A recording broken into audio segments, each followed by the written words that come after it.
Good afternoon, everyone. Hope everyone's having a great Thursday. I am about to get started on the Thyroid Awareness Month webinar. I'm just going to educate a little bit about what's going on with thyroid disorder and what symptoms to look out for, what tests you should be looking out for, and also a little case study. So let me jump right in. The first slide here, did you know that 1 in 10 people suffer from a thyroid disorder?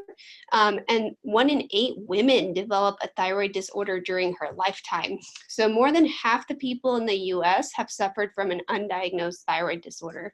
It's it's more often than we think. So there we go. And so there's types of thyroid disease. There's hypothyroidism and hyperthyroidism. And there's different symptoms associated with both. Hypothyroidism is the more common one that we see. That's where you see symptoms like fatigue, weight gain, cold intolerance. Like a lot of my patients say, I'm always so cold, or like my hands and feet are so cold. Dry skin, hair loss. Particularly, like I also see women who lose like the outer 1/3 of their eyebrows. That's also considered a thyroid symptom, as well as constipation. And then the autoimmune disease of hypothyroidism is Hashimoto's.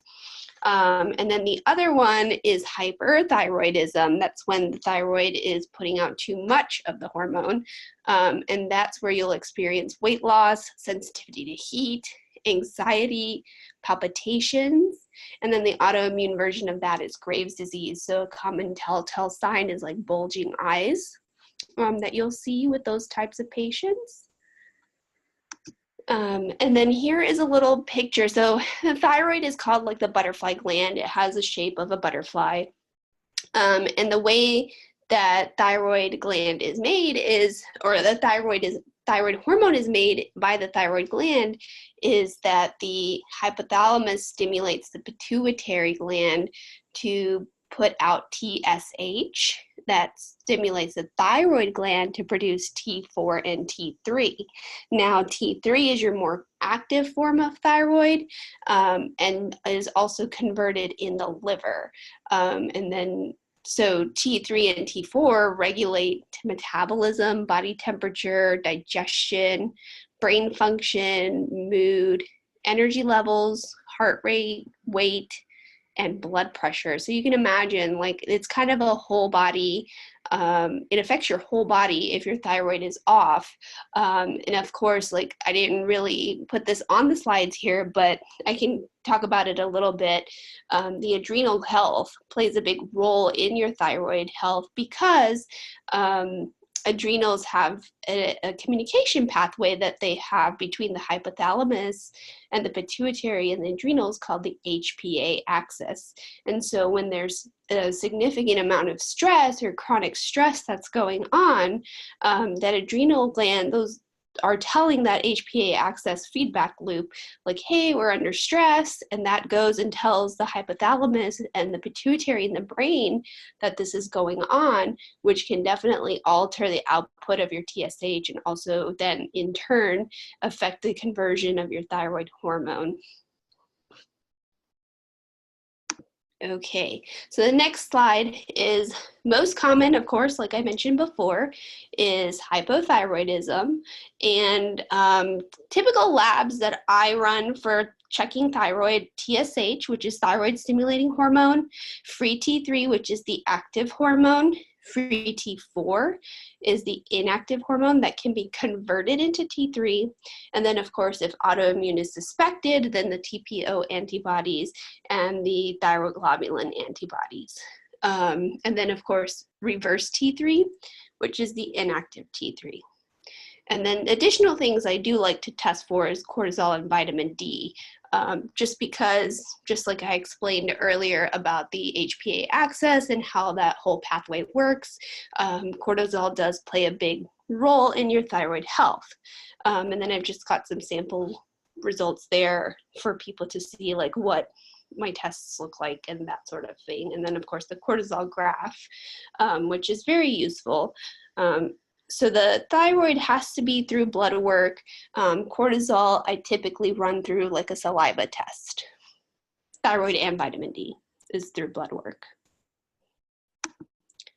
And I will be doing questions at the end because I think I have everybody muted. So anyways, here is a case that I have worked with, a 44-year-old female. She's having difficulty losing weight, particularly around the belly. She says her skin's been really dry and hair loss and little thinning around the eyebrows. She works out a lot, 5 times a week, and eats mostly salads and lean proteins. She's just tired all the time. She eats broccoli because she's been told it's good for her. And then after I took her medical history, I discovered she's under a lot of stress. And then, of course, we did that thyroid lab testing and her cortisol.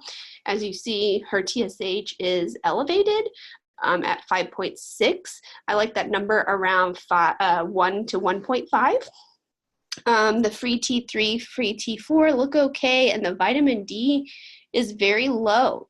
18, I like that number around 50. So just kind of taking a look at those, we can definitely see there's some thyroid dysfunction going on. And then looking over at the cortisol graph, she's in phase 3 adrenal fatigue.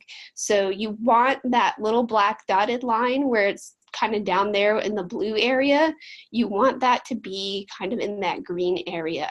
So you want it to kind of flow throughout the day where you have more cortisol in the morning, but as the day goes on, we start to wind down. So there's definitely some thyroid dysfunction going on with her.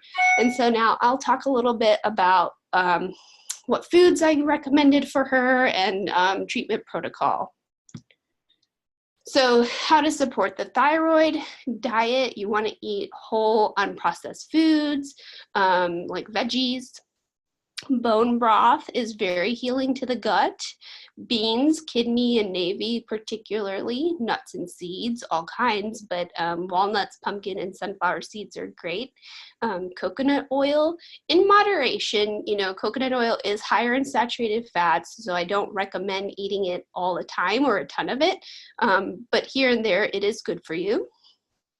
Wild caught fish and shellfish, seaweed. Be careful if you have autoimmune with too much iodine.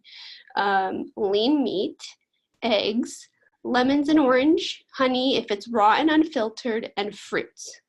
A lot of times, supplement-wise, I recommend supporting the adrenal glands.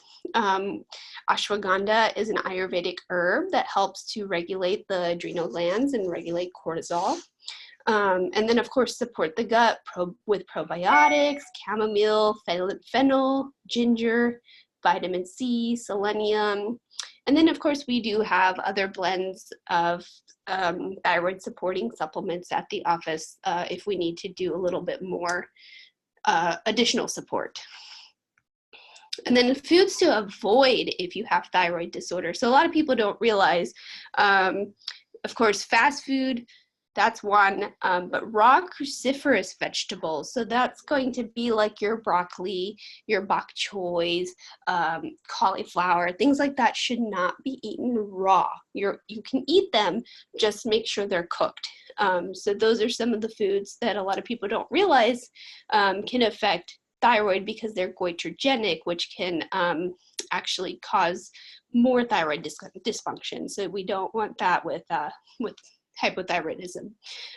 Soy, gluten, other processed foods, refined oils, carbonated soft drinks, caffeine, alcohol, sugar, especially if the sugar is refined, and unfiltered water. So those are just foods that you should try to minimize and avoid as much as possible if you have thyroid disorder. And then I've just got like an infographic picture here, you know, foods to eat for a healthy thyroid. We've got nuts and seeds, we've got kidney beans, we've got some healthy salmon, avocados, eggs, and then just the opposite for the foods that you should only eat cooked: cauliflower, broccoli, Brussels sprouts, spinach, cabbage, those types of things, to only eat those foods if they've been cooked. And then a huge, huge, huge portion of thyroid health has to do with stress management.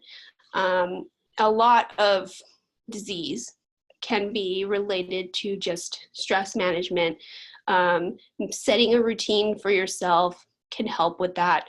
Exercise, meditation, gratitude, breathing exercises, eating healthy, setting healthy boundaries, finding a routine that really, really works for you, and knowing when to say no, and giving yourself the time to relax and also feel that you're full. You cannot give from an empty cup. So if you do not feel like you're rested, then you're not going to feel well, and you're going to have some kind of issues arise, if not now, in the future. So really, just not only for thyroid health, but for all types of health, just overall health, it's important to focus on making sure that you take care of yourself. Stress management is huge with thyroid health. And then, of course, with our patient, Jane Doe, after implementing the recommendations and she started eating well, she took out that broccoli unless she was cooking it, she lost weight, her energy improved, her hair started growing back, her skin improved, and her lab results normalized. Her TSH went into the normal 1.5 range, and the others stayed normal. So just everything was getting better. All right, so I will open up to questions now. Let me see if I can unmute these so that if anybody has a question, I can, let me see. All right, I believe everybody's unmuted. I hope not everybody is talking over each other, but can I answer any questions? I do have a question. Uh-huh. I am still treating with Thyroid, and I have always read that people with Hashimoto, they do better with Armour. Yes. In my clinical experience, I have seen that. Unfortunately, in the state of North Carolina, I can't prescribe medication, but when I was practicing in Phoenix, yes, I have seen that my patients with Hashimoto's do better with that.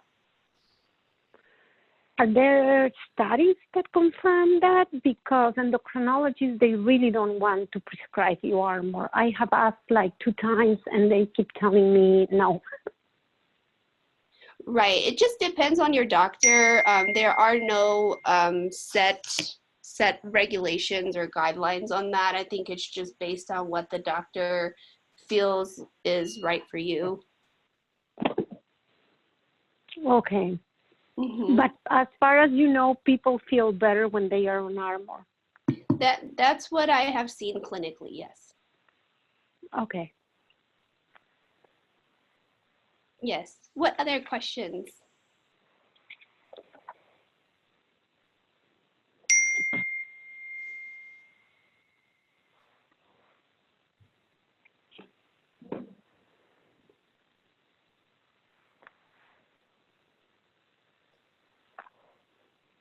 If anybody has any other questions, then the floor is open.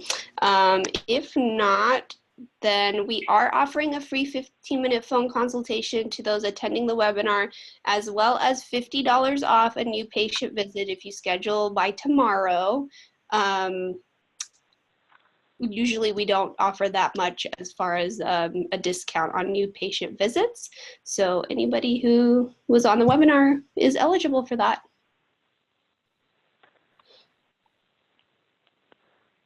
All right, well, I hope everyone has a great afternoon. I'm going to go ahead and end the webinar, and then tune in for the next one next time.